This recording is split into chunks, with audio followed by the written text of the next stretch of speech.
갈라디아서에 있는 말씀으로 다시 돌아왔습니다. 특별히 지금 우리는 서론 부분 가운데 있는 1장에 있는 말씀 중에 1절에서부터 10절 말씀까지 하는 중에 오늘은 그 서론의 마지막 부분의 말씀을 대하게 됩니다. 서론 부분을 보면서 이 서론 부분은 갈라디아서 전체를 아우르는 그런 말씀이지요. 그래서 미리 서문적인 역할을 그렇게 하고 있습니다. 그 말씀을 읽으면 두 가지가 생각이 되어지는데, 하나는 우리 기독교는 모순적인 종교다라고 하는 그런 생각을 해봅니다. 기독교는 골리앗에게 물맷돌을 던지는 다윗과 그리고 간음자에게 돌을 던지려고 하는 유대인들을 막으시는 예수님 사이에 서 있는 딜레마의 종교다, 이렇게 볼 수가 있습니다. 한편으로는 원수를 사랑해라 라고 말씀하기도 했고요. 또 다른 한편으로는 사단 마귀를 대적하라, 악과 피 흘리기까지 싸워라, 이런 말씀을 해서 사랑하라 라고 하는 말씀과 싸우라 하는 그런 서로 다른 단어들이 서로 이렇게 대립되는 그런 모순적인 종교인 것 같습니다. 그렇지만 더 나아가서 이런 모든 것은 모순이라기보다는 해결의 열쇠를 알면은 잘 이해할 수 있는 그런 부분이기도 하고, 오늘 주제는 그것을 해석해내기 위한 것이 주제가 아니기 때문에 그냥 오늘은 넘어갑니다만, 그러나 우리가 그런 모든 일들 가운데 적용의 범위를 알고 케이스를 알고 또 사건의 경위와 환경을 이해한다고 하면 그 말씀의 뜻이 무엇인가 라고 하는 것을 잘 알 수가 있습니다. 그 위에 특별히 하나님께서는 진정 나와 이웃을 포함한 모든 인류를 살리시려고 하시는 사랑하시는 하나님이심을 깨닫게 될 뿐인 것입니다. 한편, 한 부분, 한 어떤 사람들, 그런 부류만 위한 그러한 우리 하나님이 아니라 우리 모두를 사랑하시는 주님이신 것을 우리는 알 수가 있는 것입니다. 그래서 바울 사도님이 이런 것을 하나님의 그 뜻이 담겨있는 복음을 진정 사수해야 할 것을 오늘 이 말씀 가운데서 보여주고 있는 것이죠. 두 번째 생각되어지는 것이 뭐냐 하면 그 대적이 뭔가라고 하는 것입니다. 주님께서 금하시는 것이 무엇인가 라고 하는 것을 알 수가 있는데, 우리는 그것을 다른 여러 가지로 이야기할 수가 있겠지만 우리 주님은 두 마음을 싫어하십니다. 두 가지 마음을 싫어하십니다. 그래서 이미 구약의 모세님을 통해서도 말씀하신 모든 말씀 가운데 한 밭에 두 종류를 심지 말 것을 그렇게 가르쳐 주셨고, 옷 한 벌을 만들 때 두 종류의 다른 섬유로 만들지 말 것, 이런 말씀들을 해 주셨습니다. 그저 한 마음 하나. 또 이스라엘 백성들이 가나안 땅을 정복할 때에도 이스라엘의 모든 종족들을 다 쓸어버려 제하여 멸할 것을 명령하셨습니다. 이런 모든 말씀들의 그런 뜻은 진정 우리 하나님께서 원하시는 것이 무엇인가를 가르쳐주고 있는 것입니다. 그건 오로지 한 가지 마음, 일편단심의 마음이었던 것이죠. 성경을 읽다 보면 이스라엘 백성이 바벨론에 망하게 되는데, 끝내 망하게 되는데, 그런데 보면 이스라엘 백성들이 하나님 신앙이 없어서 망한 것 같지는 않습니다. 분명히 여호와 하나님에 대한 신앙이 있었습니다. 그런데도 이스라엘 백성이 역사 가운데 사라질 뻔한 그 정도로 하나님의 그러한 그 치심을, 저주를, 벌을 받았습니다. 왜 그러냐 하면 선지자들이 늘 꾸중을 했는데 그 꾸중의 내용이 뭡니까? 그래서 그들이 패망할 뻔했던 그러한 그 이유가 무엇이냐란 말입니다. 성도가 어떻든 간에 여호와 하나님을 섬기는 것 같지만 그러나 또 다른 한편으로는 바알을 섬기고 아세라를 섬기고 몰렉을 섬기고 이방 다른 우상들을 섬기는 일들을 이스라엘 백성들이 했기 때문에 그렇습니다. 곧 하나님의 말씀에 대한 전적 순복이 아닌 다른 것과 타협하는 이 두 마음, 이것을 우리 하나님께서는 싫어하셨다라고 하는 것을 알 수 있습니다. 말씀을 더 진전하기 전에 우리 성도님들에게 부탁의 말씀드리는 것은 기왕에 신앙생활 할 때 여러분들의 발을 완전히 두 발을 다 여호와 하나님의 말씀을 따라 살아가는 순종의 삶으로 완전히 두 발 다 들여 놓으시기를 주님의 이름으로 축원합니다. 아멘. 다시 말씀드립니다. 이스라엘 백성들이 멸망 직전에까지 그러다가 주님의 은혜와 자비로 말미암아 다시 회복되어졌지만 그렇게 되어진 것은 그들이 야훼 신앙, 여호와 신앙, 하나님에 대한 신앙이 없어서가 아니라 플러스 알파, 곧 이방 우상들이 그들에게 있었기 때문에 그런 것입니다. 현대 많은 기독인들이 예수님을 믿는다라고 하면서도 주님의 진정한 복을 받지 못하는 이유가 바로 이런 이유가 아닌가라고 하는 것도 구약의 역사를 통해서 우리는 끄집어 알 수가 있는 것입니다. 사울왕의 예를 한번 들지요. 사울왕이 전쟁에서 분명히 승리하고 올 것인데 너희들 그 모든 것을 다 진멸해라 했는데 거기서 살진 것들을 끌어오다가 그렇게 말씀을 대언한 사무엘과 맞닥뜨립니다. 그랬더니 이 사울이 하는 말이 살진 것을 다른 것들은 다 패하여 버렸는데 살진 것은 하나님께 제물로 제사 지내려고 가져오는 것입니다. 그렇게 이야기를 했습니다. 하나님께서는 순전한 복종을 원하셨지만 사울은 순전한 복종을 하는 척한 흉내만 내는 신앙의 모습을 보인 것이죠. 하나님은 절대적인 하나님 경외, 말씀 순종을 요구하셨지만 사울은 백성에게 인기 얻기 위해서 자기의 권세를 유지하기 위해서 그렇게 그 말씀을 버린 것이지요. 곧 자기의 이익과 권세, 명예 이것을 위하여 하나님을 사용하다가 그것이 백성에게 오히려 의지하는 그런 것으로 하나님을 버리는 그런 일들로 이렇게 저렇게 사용했다라고 하는 그런 이야기인 것입니다. 고라가 모세에게 반란을 일으켰습니다. 그때에 고라가 모세에게 한 말이 뭡니까? 당신만 거룩합니까? 당신만 하나님과 그렇게 함께하는 자입니까? 모세뿐만 아니라 온 백성도 거룩합니다. 이렇게 아주 말을 돌려서 이야기를 했는데 그러나 모세는 알았습니다. 하나님도 아시고 계셨습니다. 고라는 백성과 함께 핑계대면서 몰아가려고 했지만 하나님께 온전한 순전한 마음을 가지신 분은 모세 한 분뿐인 것을 하나님께서는 아시고 고라와 그 일당들을 다 묻으신 것을 우리는 잘 압니다.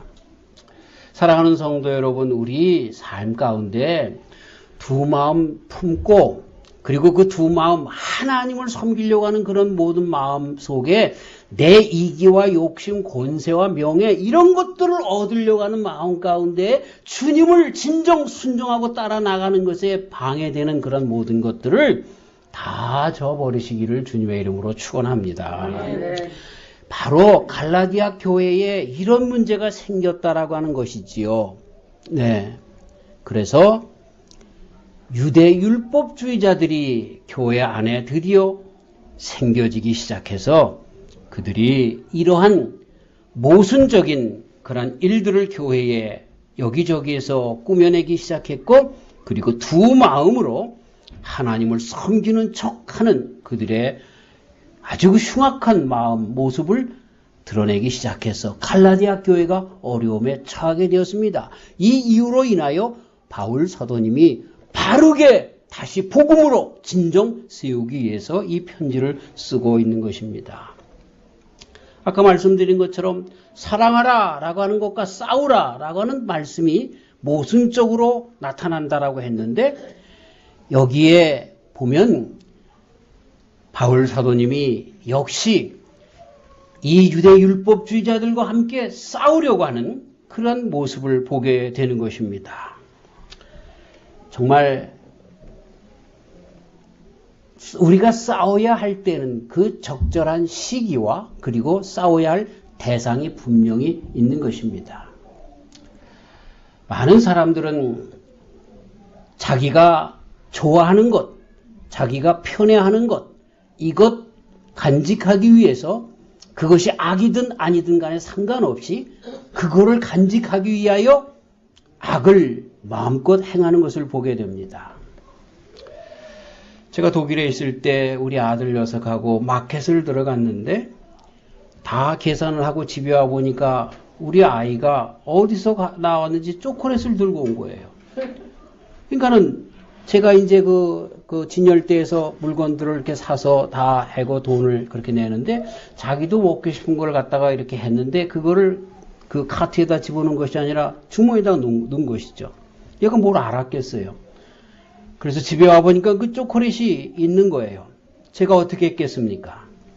얘를 그냥 얼마나 혼을 내줬는지 몰라요. 그래서 얘가 그거를 지금도 얘기를 해요. 아빠가 그거를 갖다가 주라고 얘기했으면 됐는데 그때 엄청 맞았대요. 네, 저는 부러워 했습니다. 얘가 그런 일을, 도적질을 전혀 앞으로 해서는 안 될 것을 가르쳐주기 위해서 그랬습니다. 그래서 걔를 데리고 가서 그거를 그 진열대에다가 놓고 그렇게 나왔습니다. 더 이 아이가 이것을 잘못했기 때문에 돈을 내고 그렇게 했었어야 했는가라고 하는 그런 생각도 했는데 어쨌든 교육의 목적이 있었기 때문에 그랬습니다.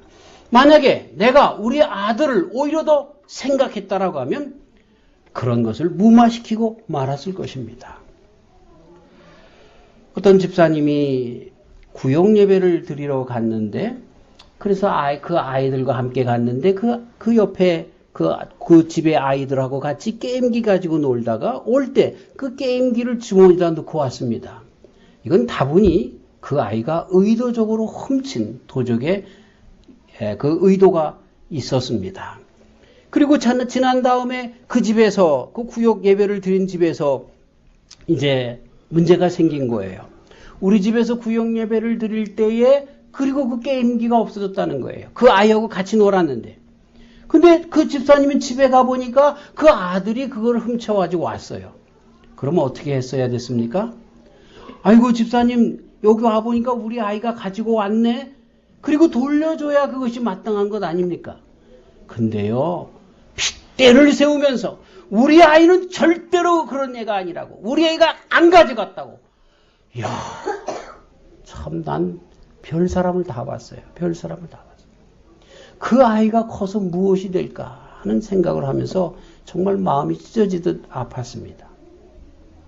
그 부모님은 그 아들 귀한 것을 알았지만 그러나 악과 피 흘리기까지 싸우는 그 대항을 하지 못했습니다. 그것이 왜 중요하냐면 그것이 그 아이의 장래를 살리는 것입니다. 하나님의 자녀로서 키우는 것입니다. 그런데 그렇게 하지 않았다라고 하는 것이죠. 왜 이러한 예를 드리냐 하면 바로 유대 율법주의자들이 교회 안에 들어와서 그런 식으로 자기네들의 유대인들을 중심으로 한 율법주의를 그렇게 내세우기 위해서 진정한 복음, 그리스도 예수님으로 말미암은 복음을 아주 우습게 하는, 그리고 끝내는 자기네들의 권위와 이익을 탐하는 그러한 자세로 나간 그런 것들을 보게 되는 것이죠. 사랑하는 성도 여러분, 싸워야 할 그런 대상들이 있습니다. 의사는 죽음과 질병을 대항하여 싸워야 합니다. 환경 옹호자들은 오염과 공해와 대항해서 싸웁니다. 입법자들은 그리고 위정자들은 부정과 범죄에 대항하여 싸워야 할 것입니다. 상당히 이런 말씀을 드릴 때 오히려 위정자들이 부정을 앞세우고 범죄에 앞장서는 일들을 보면서 참 말도 안 되는 세상이구나 하는 생각을 해봅니다만, 그들은 정말 사랑하는 그 어떤 것을 지키기 위하여, 그리고 그 사회가 영원히 공존하기 위하여 싸우어야만 하는 것입니다. 악과 이런 모든 것들을 대항하여 싸워야 하는 것입니다. 그래야 참 사회가, 참 가정이, 참 인류가 보존되는 것입니다. 복음은 그런 것입니다. 사랑하는 그 어떤 것 때문에 우리는 악과 싸워야 하는 것입니다. 사랑이라고 하는 단어 가운데 모든 것을 미화시켜서 덮어버리려고 하는 것은 잘못된 것입니다.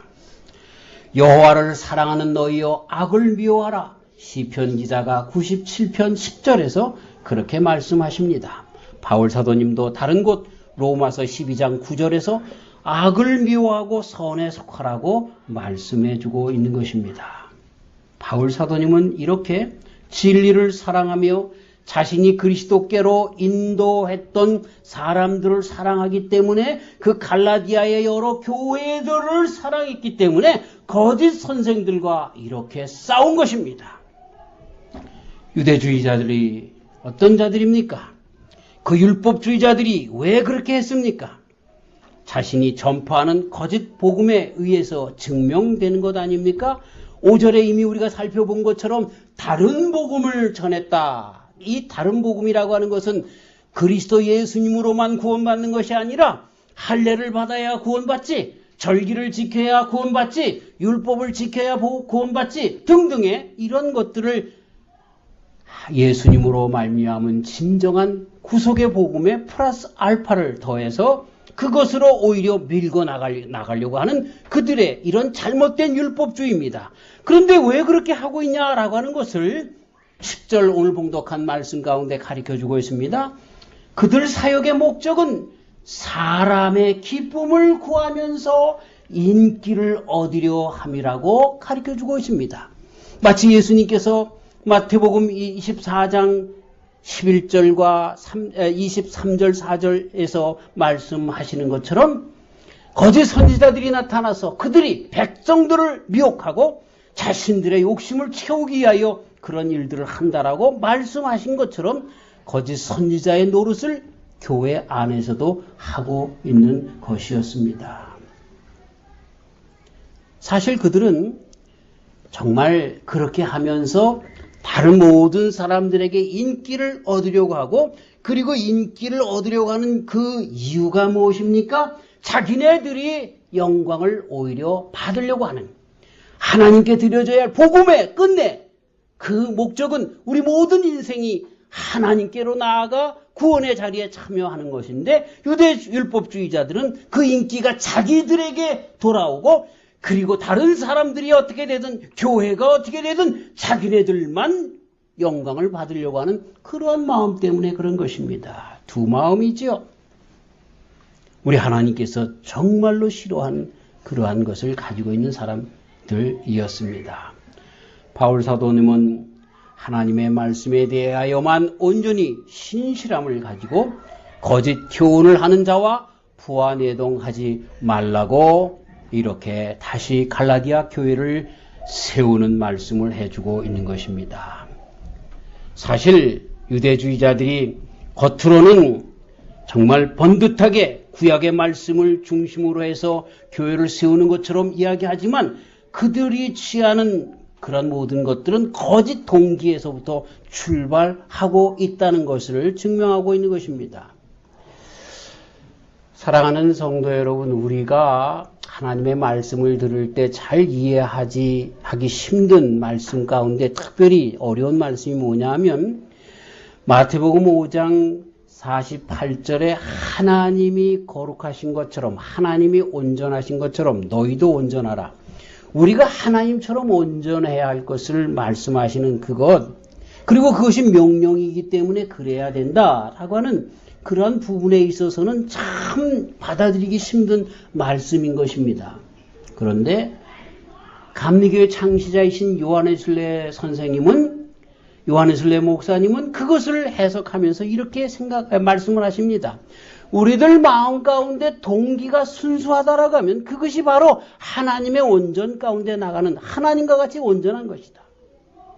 예를 들어서 10살짜리 꼬마 아이가 어머니가 설거지하는 것을 도와주기 싶은 그런 아름다운 사랑의 마음, 어머니에게 효성을 다하려고 하는 마음을 가지고 설거지를 하다가 미끄러뜨려서 그것이 떨어져서 접시가 깨졌다라고 하면, 그러나 그 아이에게는 그것이 죄가 아니라는 거예요. 왜? 그 마음의 동기가 순수했기 때문에.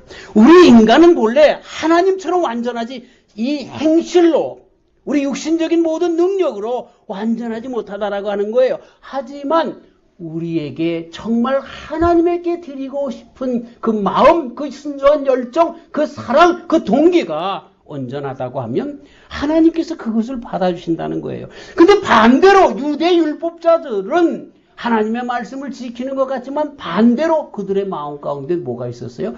자기네들의 영광이 더 나타나기를 바랬고, 많은 사람들 속에서 자기네들이 영웅이 되는 그러한 그것을 추구했기 때문에, 영광을 하나님께 돌리는 것이 아니라 자기들에게 돌리려고 하는 그런 자들이었기 때문에 처음 출발부터 잘못된 것을 바울 사도님은 지적하고 있는 것입니다.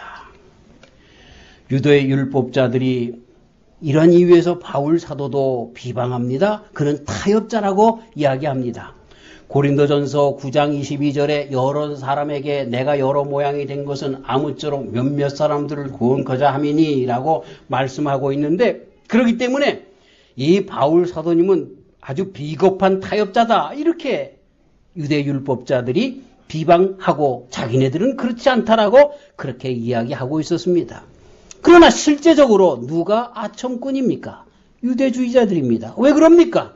저들은 그 백성들, 그 교인들에게 마음을 사기 위하여 그렇게 자기네들이 금식을 하며 율법을 지켜서 하는 모든 일들을 보여주면서 좀 더 나은 신앙생활을 하고 있는 것처럼 체하고 아첨하는 모습이기 때문에 그렇습니다.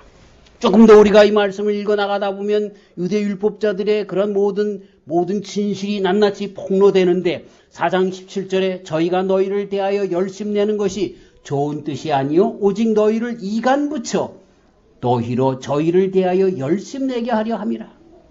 사람들을 이간시키고, 그리고 이쪽에서 저쪽에서 어쨌든 자기만 영광을 받기 위해서 그렇게 하려 하는 뜻이 있다라고 바울 사도님이 분명하게 가르쳐주고 있는 것입니다. 유대인들에게 박해를 받지 않으려고 구약의 관행으로 돌아가면서 나는 그것을 하니까 라고 하는 그러한 말로 자기네들의 존귀 영광을 받으려고 하는 그런 모습인 것을 보게 되죠. 참 주님의 말씀, 그래서 세상에서 악과 싸워야 하는 그런 말씀을 우리는 사람들에게 정말 인기 얻기 위해서 어떤 말씀을 덮고 어떤 말씀을 하고 이렇게 해서는 안 됩니다. 지금 우리 살고 있는 미국의 가장 큰 어려움은 번영신학이 앞장서고 있다는 사실입니다. 그래서 교회가 꼭 정말 샤머니즘의 무당에게 복채를 내고 그렇게 잘못해도 상관없이 하나님은 복을 주시는 분이기 때문에 잘 나와서 헌금만 잘하고 하면 복을 받는다라고 하는, 그리고 잘 먹고 잘 사는 것, 이것이 하나님의 복이다라고 그렇게 잘못 한편으로만 설교하는, 회개가 없는 그런 것을 설교하는 번영신학이 문제입니다. 교회 목사님들의 설교에 한 번도 회개하라라고 하는 말씀이 없어졌습니다. 한국에서는요, 동성연애가, 한국이 아니라 미국에서도 이미 그렇게 되었죠. 그래서 많은 교단에서는 동성연애에 대해서 다 합법하는 데에 대해서 찬성하는 그런 것으로 나가게 된 것을 보게 됩니다. 여러분, 2017년까지 미국에서 동성연애로 말미암은 에이즈로 사망한 사람들의 수가 100만 명이 넘었습니다. 아무도 매스컴에서 이런 것들을 떠들어대지 않습니다. 하물며 제가 구글에서 찾아봤는데 모든 것들을 다 구글에서 찾아볼 수 있는 그것에서조차도 2017년까지 동성연애자들로 인해서 죽은 AIDS 사망자가 100만 명이 넘었다라고 하는 것을 가르쳐주지 않습니다. 여러분, 대한민국에 1년에 AIDS로 죽어가는 사람들의 수가 얼마나 되시는 줄 아십니까? 1년에 1100명이 죽습니다. 세월호에 몇 명 죽었습니까? 300여 명 죽었습니다. 그렇다고 하면 1100명씩이나 앗아가는 동성연애에 대하여 분명히 정부는, 서울시장은 반대해야 할 것입니다. 근데 백성들은 거기에 대해서 뭐라고 하지 않습니다. 오히려 이것이 인권을 모독하는 것이라고 하면서 그렇게 나가는 것을 보게 됩니다. 왜 그런 줄 아십니까? 동성연애자들이 정치자금을 엄청 냅니다.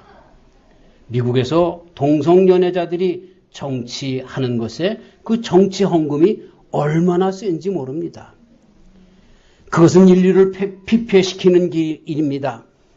이렇게 많은 사람들이 죽어갈 뿐만 아니라 벌써 역사 가운데 소돔과 고모라사가 멸망당했고, 그리고 로마가 그것 때문에 폐망일보 직전에까지 나가다가 기독교 칙령으로 말미암아 다시 도덕적으로 돌아오게 된 것 우리는 잘 압니다. 참 그럼에도 불구하고 동성연애가 인정받고 있는 추세로 가는 것은 이렇게 정치가들이 인기몰이 하려고 하기 때문에 그렇습니다. 마치 유대인들이 복음을 왜곡하는 이유와 마찬가지인 것입니다. 당신네들의 정치적인 욕심을 채우기 위해서 그런 것입니다. 당신네들의 이 성욕을 이상한 대로 나가는 것을 회개하고 돌아와야 할 그 성욕을 그대로 욕심을 채우기 위해서 나가려고 하는 그들의 잘못 때문에 이런 일들이 있다라고 하는 것입니다. 바울 사도님은 이런 것에 대하여 싸우고 있는 것입니다. 그 사역의 초점이 다시 그리스도에게로 돌아가고, 그리고 주님께로 다시 한번 복음 가운데 온전히 나아가지 않으면, 그 말씀 가운데 서지 않으면 안 될 것을 그렇게 가르쳐주고 있습니다. 사랑하는 성도 여러분, 바울 사도님이 왜 이렇게 단호하게, 오늘 말씀 보니까 우리가 하늘로서 온 천사라도 우리가 너희에게 전한 복음 외에 다른 복음을 전하면 저주를 받을지어다. 우리가 전에 말했거니와 내가 지금 다시 말하노니 만일 누구든지 너희의 받은 것 외에 다른 복음을 전하면 저주를 받을지어다. 이렇게 강력하게 단호하게 교회에 말씀하고 있을까요? 그거는 인류를 죽이는 일이기 때문에 그렇습니다. 적게는 교회를 죽이는 일이기 때문에 그렇습니다. 신앙을 죽이는 일이기 때문에 그렇습니다. 말씀드린 것처럼 두 마음은 이스라엘을 멸망 가운데 놓으려고 했던 마음인 것입니다. 주님의 복음 그 가운데 우리 모든 인생들이 서야 하는데, 교회가 특별히 바로 서야 하는데, 그렇지 않은 그 일은 미혹해 하는 일이 되어서 교회를, 전 공동체를, 전 인류를 파멸에 이르는 일이기 때문에 바울 사도님은 이렇게 정말 간절한 마음으로 정말 투사가 되어서 강력하게 말씀하고 있는 것입니다. 참 그들이 얻는 것이 무엇입니까? 끝내는 하나님을 위하는 것 같이 이야기하는지, 하지만 자신의 이익과 욕심을 위해서 명성을 교묘하게 얻기 위해서 하는 짓거리들이라 하는 것이죠. 그리고 그것 때문에 많은 사람들을 죽이는 그러한 일이기 때문에 그렇습니다. 이것이 끝내는 교회로 파멸, 끝내 이런 말씀으로 바로 서지 않는 나라는 파멸의 나라로 바뀌게 되는 것입니다.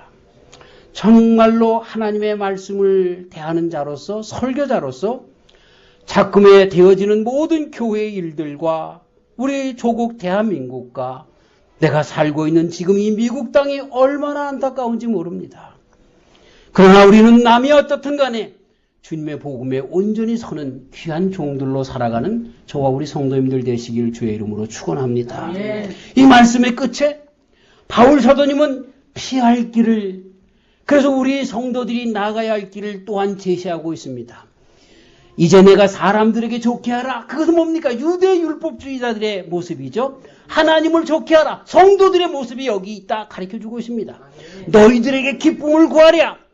내가 지금까지 사람의 기쁨을 구하는 것이었다고 하면 그리스도의 종이 아니니라 라고 하면서 하나님의 뜻에 설 것을, 그것이 피할 길이라고 가르쳐주고 있습니다. 아멘.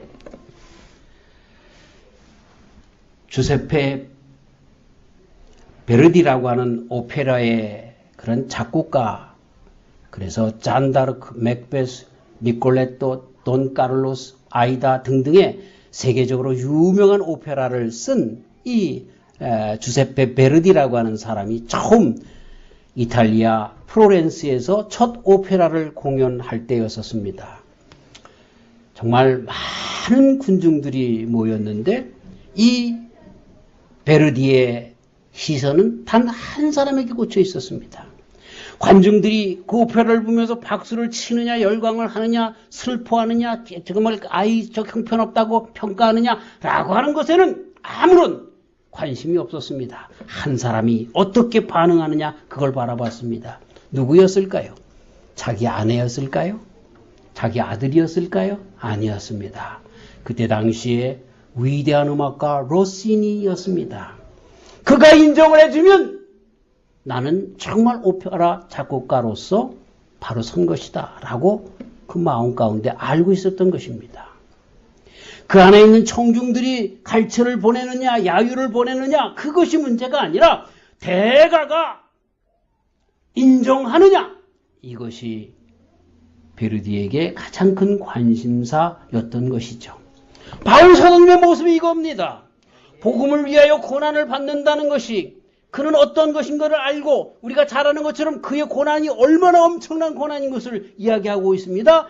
그러나 이런 모든 것 속에서 고난까지라도 자제하고 사람들에게 인정을 받느냐 반대하느냐 그들에게 어떻게 하느냐 그것이 문제가 아니라 정말 고린도후서에서 5장 9절에 그런즉 우리가 거하든지 떠나든지 주를 기쁘시게 하는 자 되기를 힘쓰노라 말씀하신 것처럼 내가 하는 이 사역이 주님께서 받으심직한 것인가? 여기에 관심을 갖고 있었던 것이죠. 아멘. 바울은 주님께서 인정해 주시기를 원할 뿐이었습니다. 사랑하는 성도 여러분, 주님의 종들은, 성도들은 항시 사람의 주의를 끊고 그를 기쁘게 하고자, 사람들에게 기쁘게 하고자 하는 타협의 유혹을 받고 살아가는데 그런 것을 단호하게 끊어버리고 주님을 내가 바로 모시고 살아가는가에 초점을 맞추고 살아가야 하는 것입니다. 무디 선생님이 영국의 초청을 받아서 설교를 할 때 사회자가 무디 선생님을 이렇게 소개합니다. 지금 이 자리에는 매우 지체 높은 분이 있다라고 소개를 했습니다. 무디는 나와서 그 말을 받아서 우리는 그분께 집회가 축복되기를 바랍니다. 그분이 누굴까요? 사회자는 무디 선생님이 특별한 사람이라고 소개했지만 무디 선생님은 나와서 그분은 하나님이시라고 돌리면서 그리고 하나님 앞에 서서 그 말씀을 대언하는 자로 설교했던 것이죠. 바울은 아니 이 말씀을 들은 성도들은 정치가가 아닙니다. 사도입니다. 사도는 그 임무가 정치하는 것이 아니라 메시지를 하나님의 복음을 온전히 정확하게 전하는 것입니다. 그리스도 예수님의 뜻을 정확하게 전하는 것입니다. 그분이 나를 위하여 이 세상에 왔다. 나의 죄를 위하여 십자가에 달려 돌아가셨다. 나는 그래서 이 세상의 모든 죄를 회개하고 내 욕심과 이기심을 버리고 예수님과 함께 십자가에 못 박고 그 예수님, 나를 구원하신 예수님을 믿어야 한다. 아멘. 이 복음 여기에 분명하게 서야 하는 것입니다. 아멘. 불신앙인들은 자신이 복음을 믿지 못하기 때문에 아니 자기네들의 욕심을 버릴 수가 없기 때문에 그것을 왜곡하고 숨기기에 힘쓰며 자신에게 영광을 돌리기에 힘쓰지만 그러나 성도들은 복음을 내 식으로 왜곡하는 것이 아니라 자신이나 타인에게 잘 보이려고 율법을 몇 가지 행하는 것처럼 보이는 그런 것이 아니라 성도는 메시지를 그대로 전하며 그 복음을 그대로 따라서 살아가는 그런 삶을 살아가는 것, 그것이 진정한 성도인 것입니다. 이 성도의 삶, 바울 사도님이 그랬던 것처럼 그 삶을 살아가는 저와 우리 온 성도님들이 되시기를 주님의 이름으로 축원합니다. 하나님 감사합니다.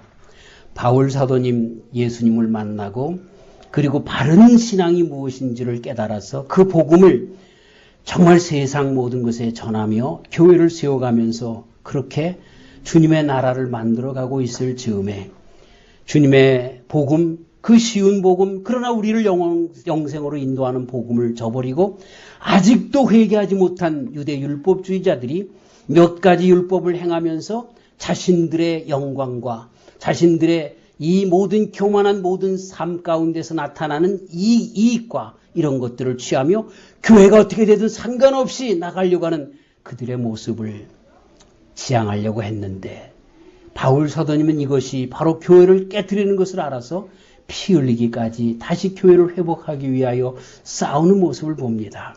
우리가 성도로 살아가는 지금 이 세대는 이 땅에서 살아가고 있는 역사 가운데 그 어느 때보다 처절한 신앙의 위기 가운데 싸우는 삶입니다. 주여 저희들을 도와주셔서 복음을 온전히 간직하고 승리하는 저희들 되도록 축복하여 주시옵소서. 우리는 힘이 없습니다. 주여 성령으로 능력을 허락하여 주셔서 성령 안에서 끝내 바울 사도님처럼 승리하는 인생으로 주님 앞에 서게 하여 주시옵소서. 예수님의 이름으로 기도하옵나이다. 아멘.